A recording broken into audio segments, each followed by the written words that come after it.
Hi guys, it's Mary here with a long haul, cloudy with a chance of meatball report, as well as some other chat, so I hope you enjoy this type of video. I am so loving my $1.49 Stay Glossy from Rimmel. I mean, I think I really love the color. It glides around a lot. I should learn to use lipstick or lip liner, but it's called Fuchsia Fever. It's a summer color, but I think pinks look better on my old skin. So anyways, as you know, when I don't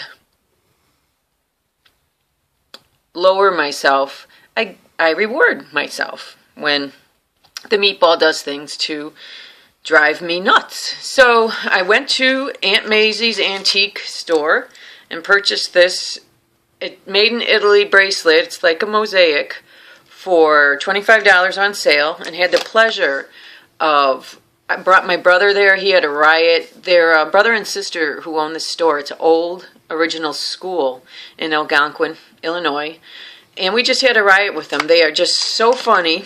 We have a lot of similarities. They like to garden a lot too, so that's fun to look at, you know, the plants they have surrounding their property. This was also on sale for 50% off. A brooch, $25. Same kind of like brass. I'm going to make a Cabo ring out of it. The nails and pedicure are courtesy of Meatball, although Meatball doesn't know that. And then, although I don't really respond to $10 off for this or $10 off for that, because that just gets me in the store spending, I did respond to the VIB Sephora, and 10% off shopping pass is what you get, free shipping and a complimentary makeover. I found the NARS, a NARS rep was there, and she scanned my face, and it turns out, although I didn't buy it, it was the Valerius cream foundation. It is nice. I just have too much foundation. Because I liked her so much, she had a beautiful Angora long sweater on, black like leggings, I think like black boots. You know, the Afro-American hair, she had it cut really super short, and just beautiful makeup. And she's at so this is her website, like in the eye, beatfierceface.com. beauty-and-the-beat. So I encouraged her to start shooting YouTube videos. I'll be looking for her.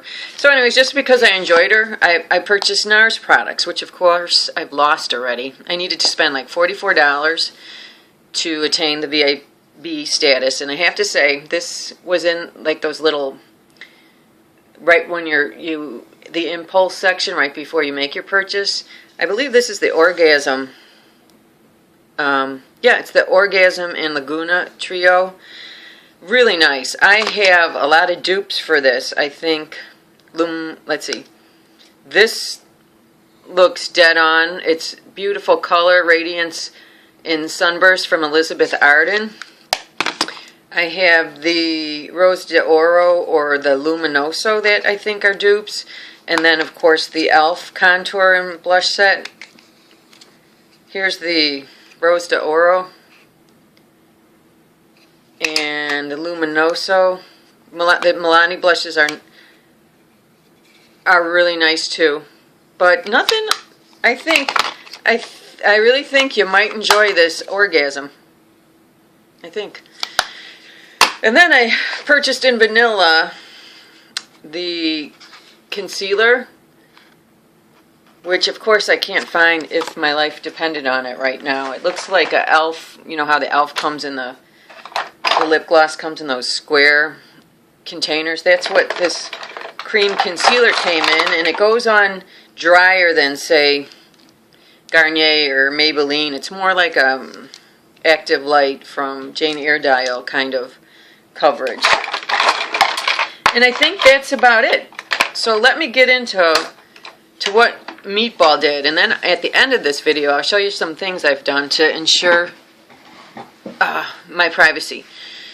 So, yeah, my brother left on Friday. He spent 3 days, and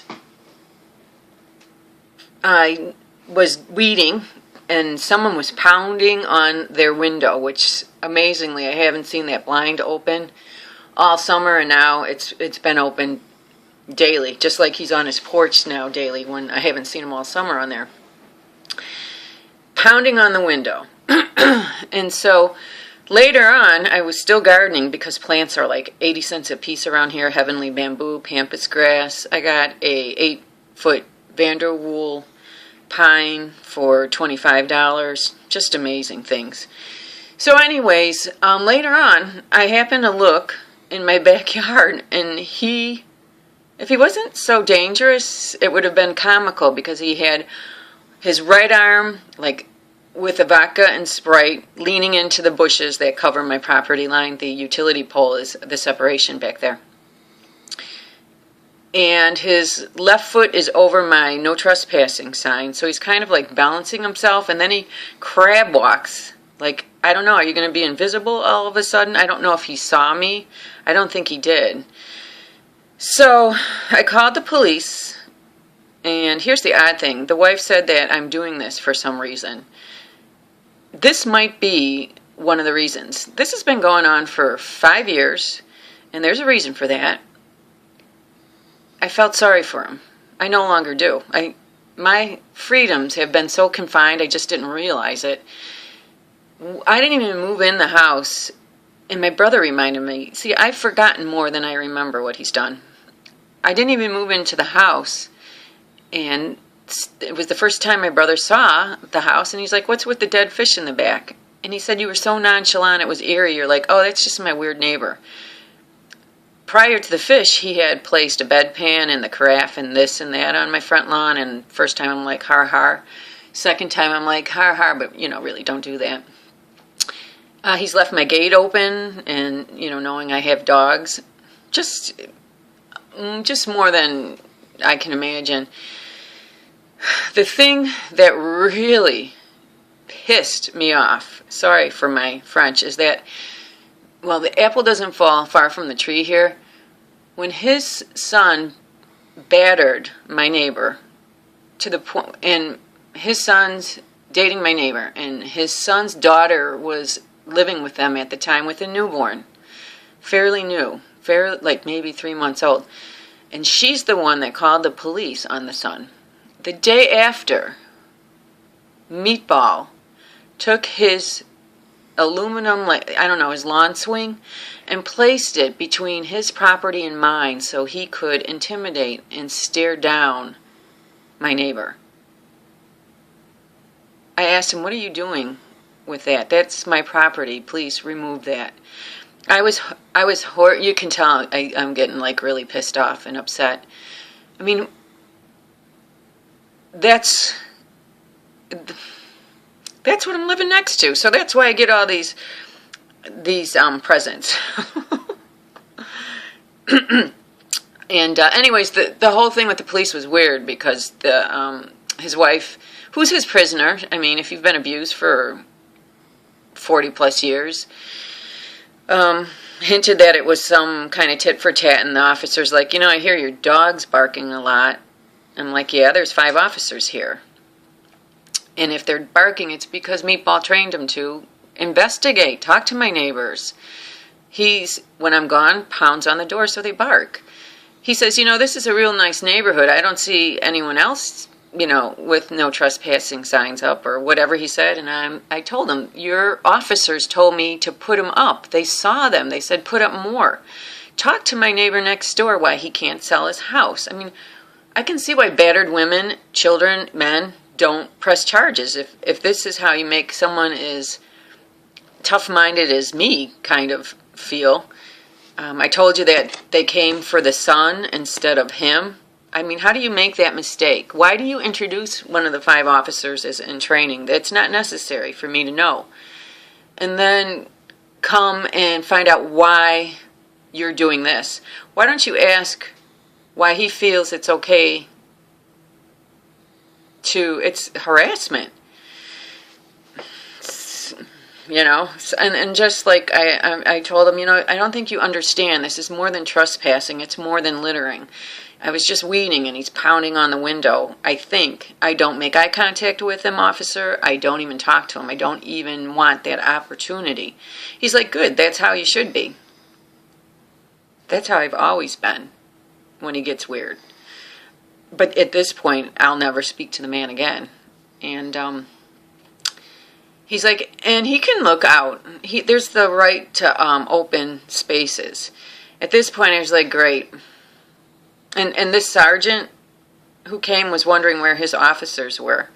Like, I don't know where the officers are. It's just getting more bizarre as the time goes. So it's been a good 5 days since the incident, and I went to the police to find out some more information. I have to request the reports because I'm concerned if he does go to say, no, I wasn't trespassing, then he'll get off scot-free. And it's up to the officer to tell me when this date is. So, yeah, I don't know. It's just a mess. And then I promised you, if you find yourself in a similar situation, I'll show you what I did. This camera, you can get these. This was on sale at the time for $109. It shoots day or night, video or stills. And the key is it needs 8 batteries, and it goes positive, negative, positive, negative, positive, negative. But at one point it switches directions, maybe polarity, so you have to put negative, positive. It has no flash. That's really important, especially if you're in a very abusive situation. You do not want them to know that there's cameras, and a flash will alert. These do not flash. Initially, they'll flash red to tell you it's on, so just cover that and then place it where it's going to take a while too to find a good location for the camera. I have at least two of these, and I have another camera I haven't hooked up because I really don't want to watch Meatball TV all day long. It's real time. It goes right into a TV set. And then, you know, you have the cell phones and the tablets, but when you're upset, you cannot rely on, you know, pressing the right button. So, but police they don't like the he said, she said. So if you're in this kind of situation, I also have a lock for my gate because, you know, he's irrational and I don't want him leaving it open. Let's see. Oh, I have privacy film too. It's like $20 a roll. And I thought it would look really tacky, and I do not want my house to look or to make other people feel that this neighborhood is unsafe. So it doesn't look tacky. It looks like a mirror when you look into my garage, because my brother had noted they can look right into your garage. So those are covered. And then this one window I've had blocked with a cellular shade, heavy curtains, and I forgot what you call them, shears. I'd never look out it. Because they can look into my dining room, my living room, and my kitchen. So I've put film on the bottom window on that wall, and you know, that's great. I have a new view now. I can look up at the trees on the property, so that's great. Oh, and then you know, because they said, you know, this could turn into like a tit for tat. I had the city out, and he was just reviewing my patio. I have to get concrete poured in the back in my garage. I put French doors back there. So I want to get everything straight, dogs registered, whatever. And he's like, what's up with the signs? And I told him what's going on. He's like, really? He went out to his car, grabbed a can of spray paint and this long wand, and went all over my property. And he sprayed where the actual property lines are. Just so in the future, if there's any concerns, we know without a doubt what the property lines are. So I think that's it. I thank you again for your good vibes and prayers sent my way and concern. If you want to comment, feel free to. I think humor is the best thing to do in this situation. Your comments cheer me up immensely. Like, just knowing like what overseas you might call a meatball like this. You call them a donut, which is pretty funny. And, all the comments, I appreciate them so much. So, I hope you all have a good day.